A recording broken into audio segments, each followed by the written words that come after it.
እስቲ ያስቡት፣ አንድ ድምፅ ብቻውን አንድ ሙሉ ግዛት ሊያናውጥ ይችላል። ቃላት ብቻ የአንዲት ኃያል ንግሥትን ቁጣ ሊቀሰክሱ ይችላሉ። እንዴ ለማመን ይከብዳል አይደል? ዛሬ የምንገባበት ታሪክ ግን ልክ ይህን ስላደረገ አንድ ሰው ነው።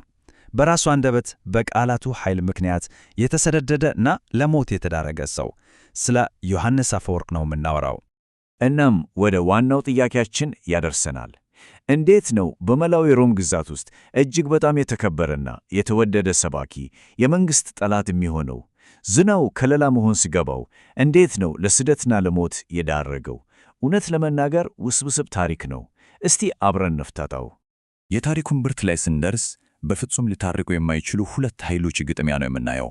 በአንድ በኩል ለሁለትና ለእምነቱ ብቻ የቆመው ሊቀ ጳጳስ ዮሐንስ አፈወርቅ አለ። በሌላ በኩል ደግሞ የግዛቱን ኃይል ሙሉ በሙሉ እየተቆጣጠረችው ንግሥት አውዶክስያ። ግን እኮ ይህ የሁለት ሰዎች ግጭት ብቻ እንዳይመስለን በጭራሽ። ይህ የእምነትና የሥልጣን የቤተ ክርስቲያንና የቤተ መንግሥት ፍልሚያ ነበር። እሺ ታዲያ ማን ነው የሰው እንዲህ አይነት የማያወላውል ማይበገር አቋም የነበረው? ይህን ሁሉ ድፍረትስ ከየት ነው ያመጣው? እሱን ለመረዳት ወደ ኋላ መመለስ አለብን፣ ወደ ሕይወቱ መጀመሪያ፣ ወደ ታሪኩ መነሻ። ዮሐንስ የመጀመሪያ ሕይወት ልክ በሦስት ምዕራፍ የተከፈለ ድራማ ነው የሚመስለው። መጀመሪያ ላይ ከዘመኑ ምርጥ መምህር ስር የሚማር ዓይን አውጣ ጎበዝ ተማሪ ነበር። ከዛስ ተስፋ ያለው በችሎታው የሚታወቅ ምርጥ ጠበቃ ሆነ። ብዙ ገንዘብም ዝናምም ያገኘ ማለት ነው። እና በቃ ድንገት ሁሉንም ነገር ትቶት ወጣ። ዝናውን፣ ሀብቱን፣ ሁሉንም ነገር እርግፍ አድርጎ ለመንፈሳዊ ሕይወት ራሱን ሰጠ። እስቲ ያስቡት በዛ ዘመን ይሄ ምን ያህል እንዳስደነገጠ። የቀድሞ መምህሩ ሊባኒዮስ እንኳን በውሳኔው ምን ያህል እንደተገረመ ተመልከቱ። የተነገረው ቃል ሁሉንም ነገር ይናገራል። ዮሐንስን ክርስቲያኖች ከእኛ ባይሰርቁት ኖሮ ሲል ዓለማዊው የሕግ መስክ ምን አይነት ታላቅ ሰው እንዳጣ ነው የሚያሳየው።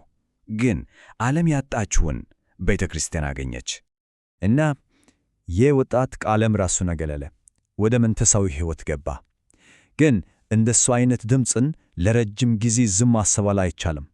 ብዙም ሳይቆይ ያ ድምፅ በአንጾኪያ ከተማ ጎዳናዎች ላይ እንደገና ማስተጋባት ጀመረ። በዚህ ጊዜ ግን ከበፊቱ እጅግ በጣም በበለጠ ኃይል ነበር። 200,000 ይሄ የአንጾኪያ ከተማ ሕዝብ ብዛት ነው። እናም የዮሐንስ አድማጮች ነበሩ።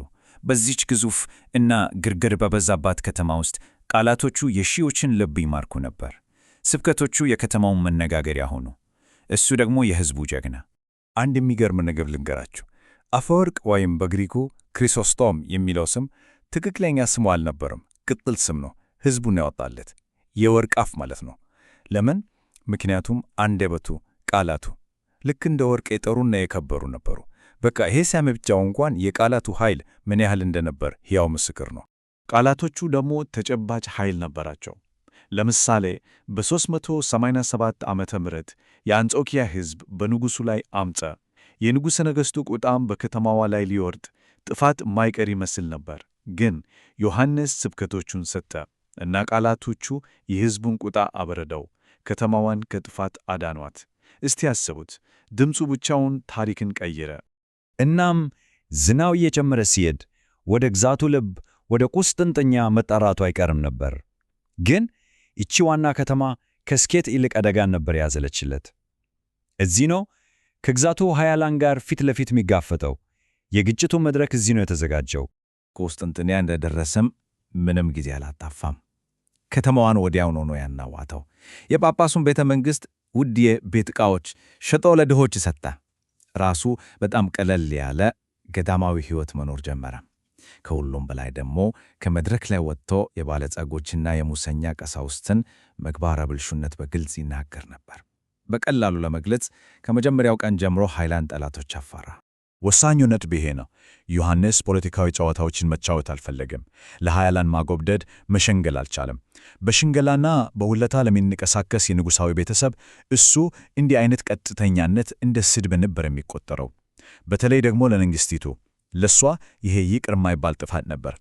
እና አሁን ለረጅም ጊዜ ሲንተከተክ የቆየው ውጥረት ሊፈነዳ ነው።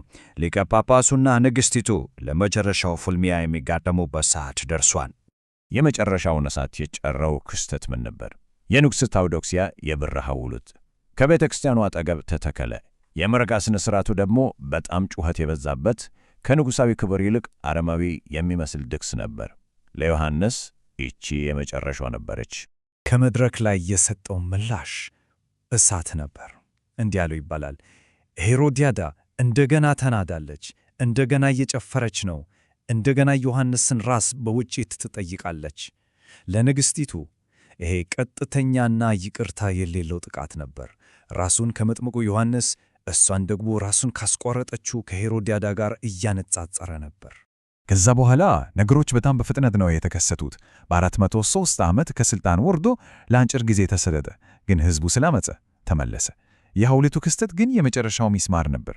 በሰኔ 404 ዓመት ቋሚ የስደት አዋጅ ተፈረመበት እና ከ3 ዓመት በኋላ በ407 ዓመት በስደት እያለ ሕይወቱ አለፈ። በመጨረሻም ከሥልጣን ያወረዱበት መንገድ በጣም ጭካኔ የተሞላበትና አስደንጋጭ ነበር። የፋሲካ ዋዜማ ነበር።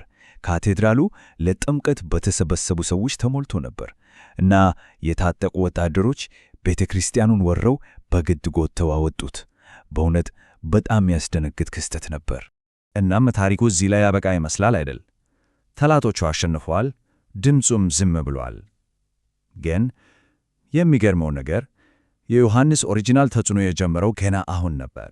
አካሉን ማሰር ይችሉ ነበር፣ መንፈሱንና ቃላቱን ግን ማሰር አልቻሉም። ከስደት ቦታ ሆኖ በመቶዎች የሚቆጠሩ ደብዳቤዎች ጻፈ። በመላው ግዛቱ ቃሉ ተከታዮች ጋር ግንኙነቱን አላቋረጠም። ሚስዮኖችን መርቷል። መንፈሳዊ መመሪያ ሰጥቷል። ከሰው በላይ ሆነ። በግፍ አገዛዝ ላይ የቆመ የታማኝነት ተምሳሌ ሆነ። የመጨረሻ ቃላቶቹ በ407 ዓመት በአንድ አሰቃቂ ግዳጅ ጉዞ ላይ እያለ የተናገረችው ይህን ነበር። ለነገር ሁሉ እግዚአብሔር ይመስገን፣ አሜን። ሕይወቱን ሙሉ የኖረበትን የማይናወጥ እምነት በአንድ አረፍተ ነገር ያጠቃልላል። በመጨረሻም ታሪክ የራሱን ፍርድ ሰጠ።